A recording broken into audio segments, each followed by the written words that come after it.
Merci d'avoir choisi Téléchat, la chaîne nationale, pour vous informer, mesdames et messieurs. Bonsoir et soyez les bienvenus dans ce flash d'information de 16 heures. En tête de l'actualité, les élus du peuple ont adopté 2 projets de loi. Le premier porte sur la création d'une caisse nationale d'assurance santé. Cette caisse permettra la prise en charge des personnes démunies, des travailleurs salariés et les travailleurs indépendants. Et cela entre dans le cadre du plan national de développement 2017-2021 et la stratégie nationale de la protection sociale. Et le deuxième donne mandat au gouvernement de légiférer par ordonnance dans la période du 2 au 31 janvier. La session actuelle s'achevant ce 31 décembre. Dans cet intervalle, le gouvernement, à entendre la ministre secrétaire générale du gouvernement, Mariam Mohamed Nour, continuera à accomplir certaines missions. Le Tchad dispose désormais d'une politique nationale de la jeunesse et celle des loisirs.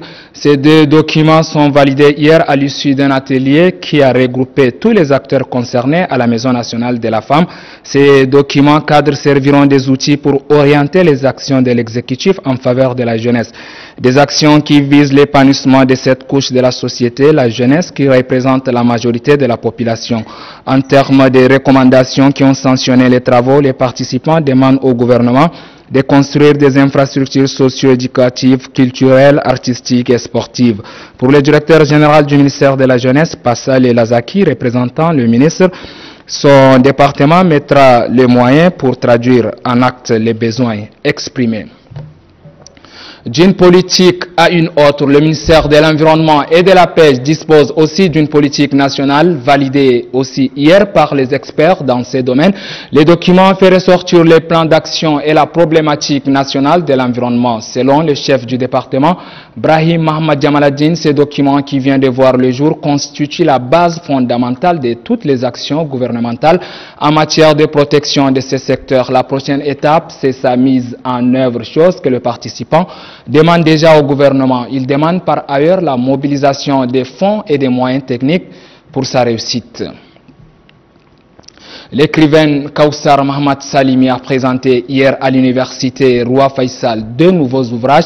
Le premier, intitulé Le bijou tombé, comporte 13 pages et traite de la cohabitation pacifique, la tolérance et le vivre ensemble. Le deuxième, par contre, est intitulé La bataille des coupes-coupes.